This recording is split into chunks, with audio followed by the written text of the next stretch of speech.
Fala pessoal, esse é o canal Agora Gay, um espaço para conversarmos sobre filosofia, religião, política e cultura sob o ponto de vista gay. Eu sou o Felipe Dias e o tema de hoje é: gays podem evitar o inferno e encontrar a salvação? Bora conversar sobre isso? Muita gente diz que os homossexuais vão para o inferno. Na verdade, elas não tiram isso da cabeça deles. É a Bíblia quem diz isso. Mas outras pessoas discordam dessa interpretação, e elas falam que não é bem assim, que gays podem ir para o céu. Alguns vão acusar estes indivíduos de quererem reescrever a Bíblia e alterar suas palavras. Afinal, quem está certo nessa discussão? Vamos ver isso com mais detalhes?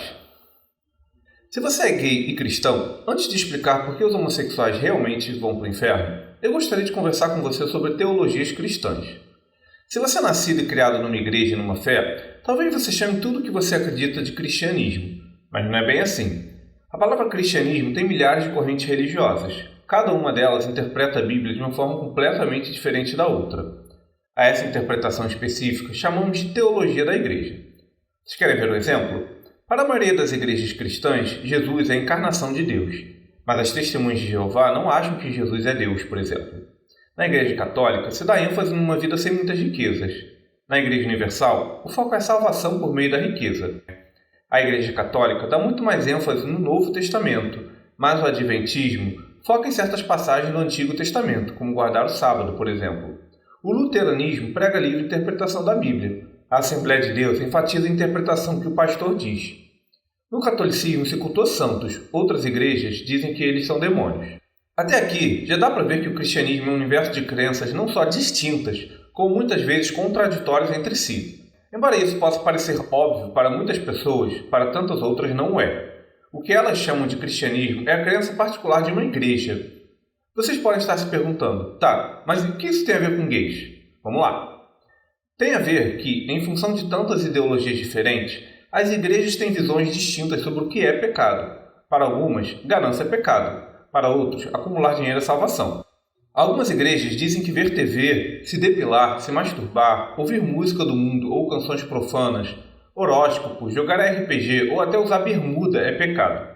Algumas dizem que ler livros espíritas ou rezar para Maria também é pecaminoso.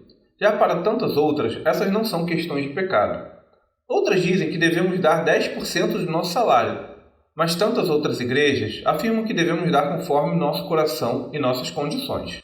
Acho que já dá para ver que as igrejas não estão de acordo entre si com relação à interpretação ao que é ou não é pecado.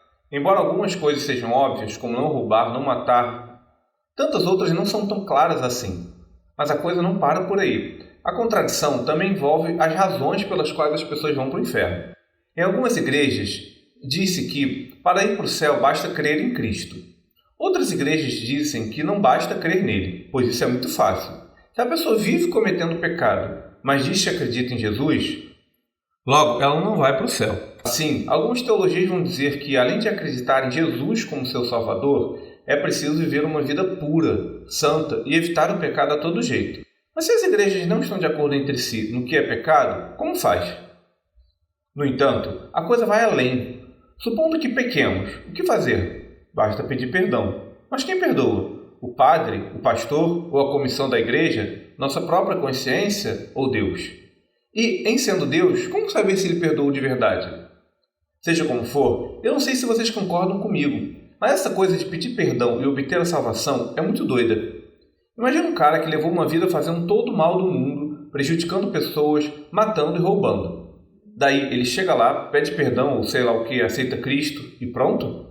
Ele vai ter o mesmo céu do que a pessoa que passou toda uma vida de abnegação e sacrifícios para se obter um lugar no reino de Deus?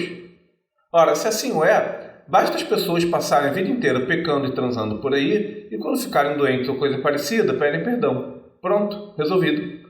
Faz sentido para você? Bem, para mim, tanto não faz sentido que as igrejas nunca concordaram muito sobre o que é preciso para ir para o céu. Em função de tudo que expusemos até aqui, o que dá para dizer com alguma certeza é que tanto a ideia de pecado quanto a ideia do que precisamos para obter a salvação tem diferentes interpretações. Mas agora vamos olhar para o inferno de uma distância um pouco mais longa e tentar racionalizar essa teologia. Vocês realmente acreditam que o Deus bondoso vai criar um lugar com tanta miséria e sofrimento? Mas se sim, se ele é onipotente, por que raios ele não mata o demônio, guardião do inferno? Temos um Deus onipotente, 2000 anos de fé cristã, mais de 30 mil denominações cristãs ao redor do mundo, mais de 1 bilhão de fiéis, isso só hoje, né? Sem contar os séculos anteriores. E nem assim a força conjugada de todas essas pessoas consegue destruir o diabo e deixar as pessoas viverem em paz? Bem, talvez o onipotente aqui não seja Deus, mas o inimigo dele. Mas ainda assim, se o que faz as pessoas irem para o inferno é o pecado, isso significa que quem ouviu um rock, usou bermuda ou se masturbou vai para o mesmo lugar do que um serial killer e um golpista que destruiu dezenas de vidas? Cara, eu não sei o que vocês acham dessa ideia, mas para mim, essa lógica é contrária a qualquer senso mínimo de justiça. Além disso, cara, a ideia de uma condenação eterna, ela sempre me pareceu muito exagerada. Eternidade é algo que não acaba nunca. Aí veja só, você se masturbou e não pediu perdão. Aí você vai ficar num lugar de sofrimento eterno pelos próximos 2 trilhões de anos.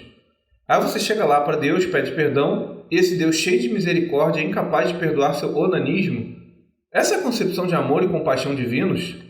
Caso você não saiba, a ideia de inferno possui uma origem histórica. Ele é resultado de um sincretismo de ideias religiosas anteriores ao surgimento do cristianismo, especialmente o zoroastrismo, religião dualista da região da antiga Pérsia. O zoroastrismo fazia uma forte divisão entre o bem e o mal. Isso vai influenciando os judeus e posteriormente o cristianismo. A partir daí, se cria um lugar no mundo dos mortos especificamente para os maus. Quem quiser saber mais sobre esse tema, deixe um link na descrição. Fato é que o inferno entrou para o cristianismo e, historicamente, ele sempre foi usado como instrumento de controle social. A ideia aí era ameaçar inimigos e manter a ordem entre os pobres. O livro A História do Medo no Ocidente conta um pouco sobre isso, e eu recomendo a leitura caso você tenha interesse.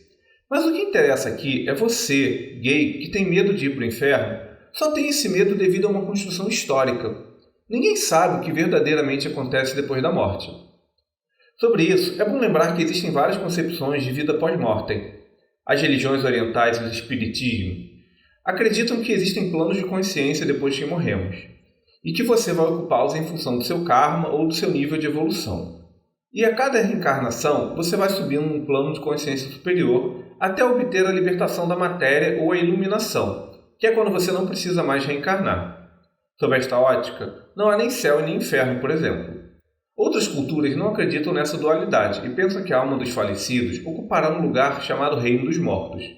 Inclusive, mesmo na Bíblia, muitas traduções da palavra inferno estão equivocadas.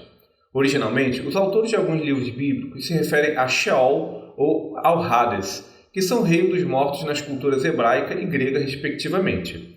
Neste lugar, ficamos num estado de inconsciência, mas não sofrendo a danação eterna. Mas a concepção de pós-mortem mais interessante, ao meu ver, está no próprio judaísmo e no candomblé. Nessas religiões não se sabe o que acontece após a morte, e está tudo bem. Eles estão mais preocupados com a vida do que com a morte. Após fecharmos os olhos, a vida será o que ela tiver que ser. Vocês podem estar aí se perguntando por que eu estou falando todas essas coisas. Eu estou dizendo isso para mostrar a vocês que a ideia de inferno não é universal nas religiões. É possível viver uma vida plena sem se preocupar nem com o inferno e nem com o que acontece após a morte. Mas aí alguns de vocês podem dizer: cara, mas se eu não vivo em função de não ir para o inferno, eu vou viver em função de quê? Bicho, com todo respeito, se você só faz o bem porque tem medo de ir para o inferno, me desculpa, mas você não é uma boa pessoa. Você é só um cão adestrado.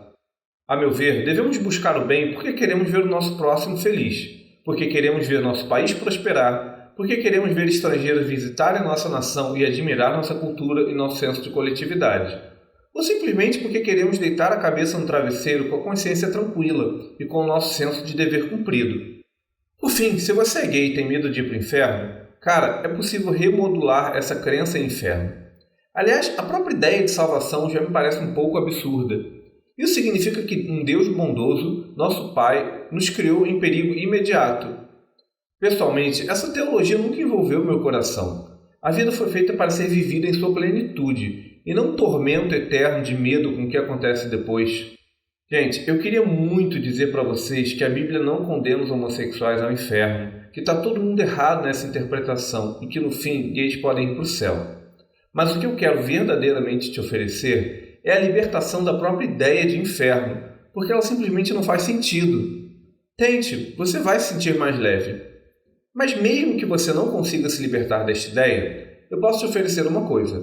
Uma vez que cada igreja define de forma diferente o que é pecado, Nos Estados Unidos, por exemplo, há muitas igrejas que dizem que as proibições à homossexualidade são contexto da época e devem ser revistas.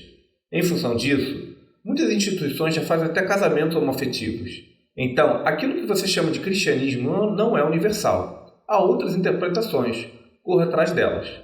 Este foi um programa do canal Ágora Gay. Se você gostou desse vídeo, deixe seu like, se inscreva no canal e compartilhe com quem você acha que essa discussão possa interessar. Naturalmente, ele é só um recorte de um tema complexo. Mesmo que você não concorde com tudo, meu objetivo é iniciar um diálogo para que ele seja aprofundado por outros pontos de vista. Deixe nos comentários o que você pensa sobre essa discussão, suas sugestões e críticas construtivas. Mas se você quiser xingar e ofender, nem precisa perder seu tempo. O Ágora Gay é um espaço dedicado à conversa e aos argumentos, e não às ofensas. Até a próxima, pessoal. Valeu!